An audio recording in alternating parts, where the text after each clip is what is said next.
இன்றைக்கு தவக்காலத்தின் 4ஆம் வாரம் ஏப்ரல் மாதம் 4ஆம் தேதி வெள்ளிக்கிழமை. இன்று தேவன் நமக்கு தரும் ஜீவநீர் ஊற்றான இறை வார்த்தைகள் புனித யோவான் எழுதிய நற்செய்தி இயல் 7 இறை வார்த்தைகள் 1, 2, 10, 25 முதல் 30 முடிய.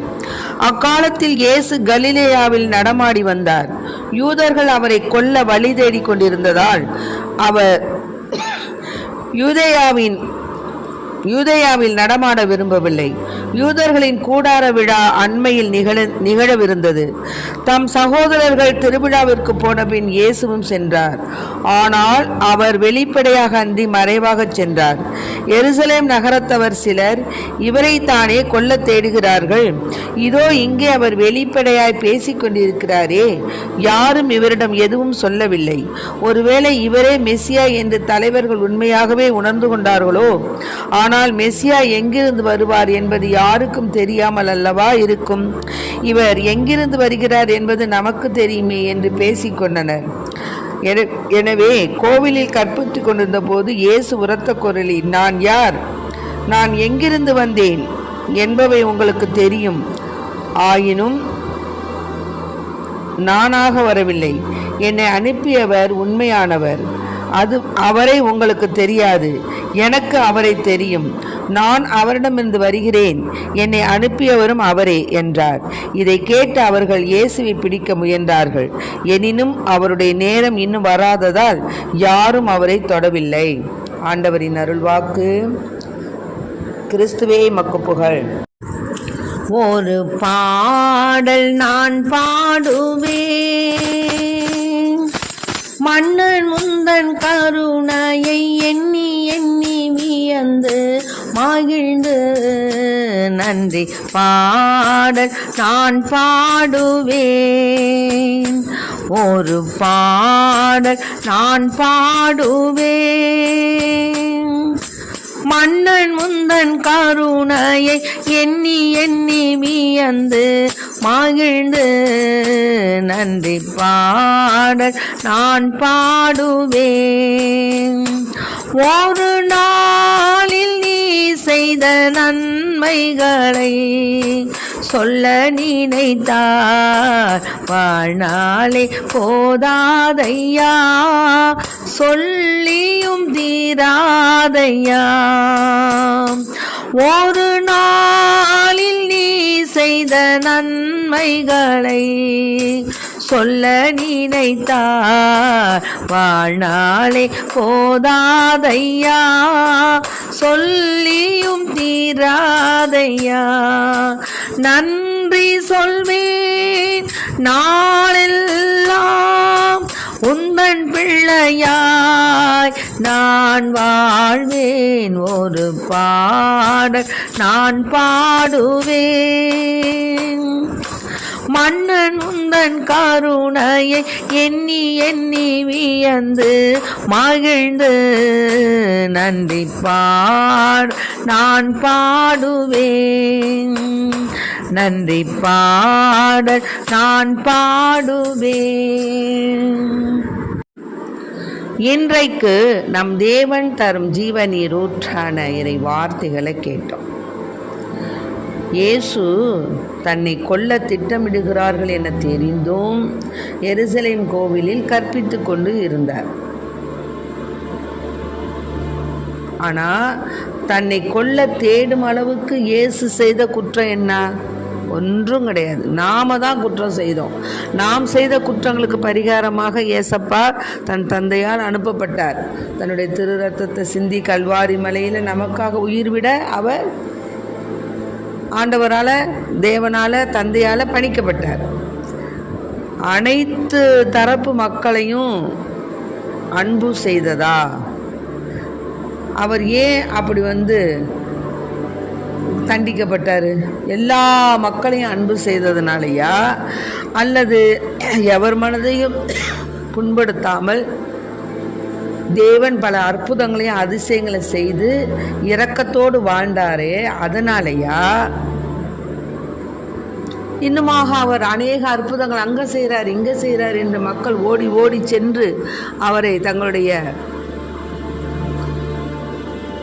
பார்க்கும் ஒரு கடவுளாக நினைத்தார்களே, அதுக்காகவா?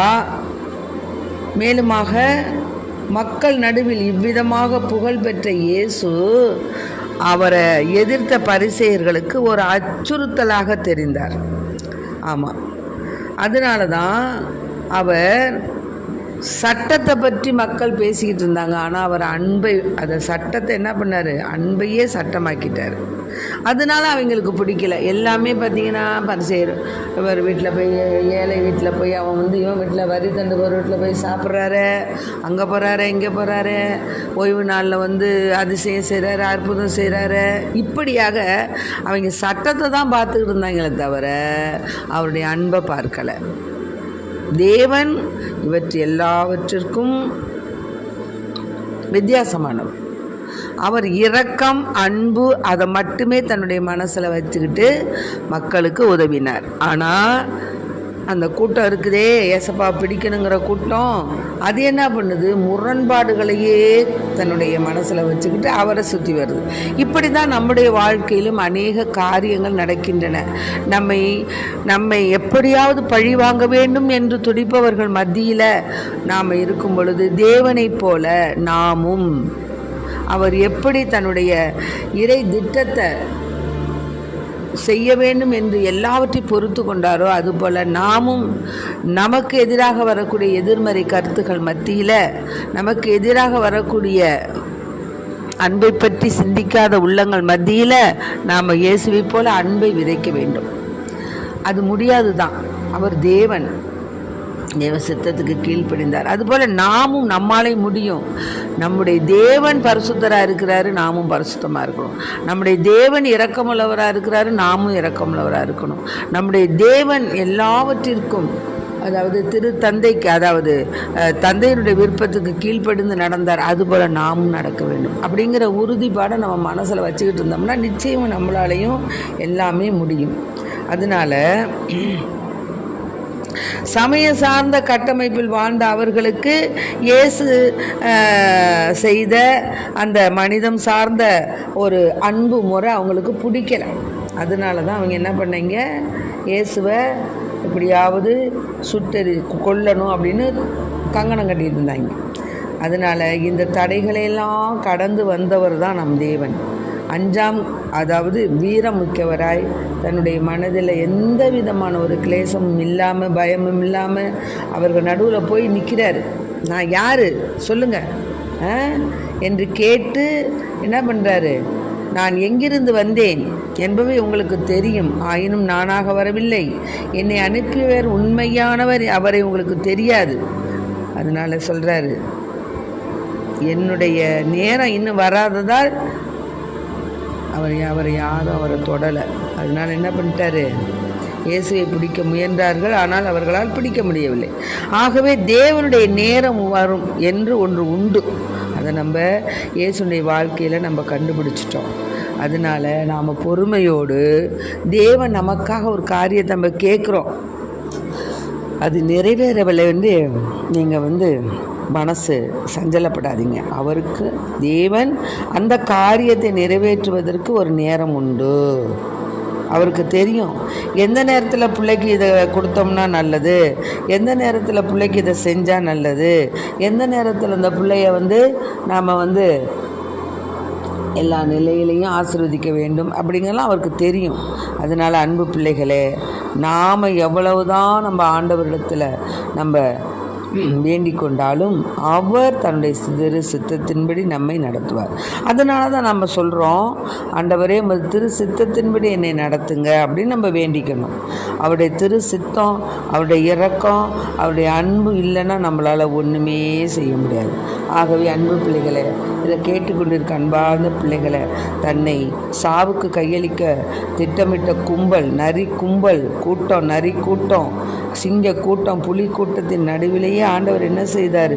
நான் யார் என்று தைரியமாக முழங்கினார். அதுபோல் நமக்கு வரக்கூடிய துன்பங்கள் மத்தியிலே நாம் துவண்டு விடாமல், தேவன் எவ்விதம் தன்னை அன்பு செய்தவர்களை அன்புக்காகவே ஏங்கி இறை சித்தத்துக்கு கீழ்ப்படிந்து தன்னையே கையளிக்க வந்தாரோ, அதுபோல் நாமும் நமக்கு வரக்கூடிய பலவிதமான இன்னல்கள், இக்கட்டுகள், சோதனைகள், வேதனைகள் எல்லாவற்றையும் இந்த தவ காலத்தில் அவரிடத்தில் ஒப்படைச்சி, அன்பான தகப்பனே, நீங்கள் எப்படி அந்த நரிக்கூட்டத்தின் மத்தியில் அந்த சிங்கமாக கர்ஜித்து கொண்டிருக்கின்ற அந்த மக்கள் மத்தியில் எப்படி நீர் உங்களை வெளிப்படுத்தி கொண்டீரோ, வெளிப்படுத்தாமல் இறை திட்டம் வரும்பொழுது அதை செய்ய வேண்டும் என்று நினைத்தீர். அதுபோல அன்பான தகப்பனே, நாங்களும் எங்களுடைய வாழ்க்கையில் வரக்கூடிய அநேக துன்ப துயரங்களை இறைவனிடத்தில் ஒப்படைத்து தேவ சித்தத்துக்கு பொறுமையோடு கீழ்ப்படிந்து நடக்க எங்களுக்கு வரம் தாரும். ஆமேன்.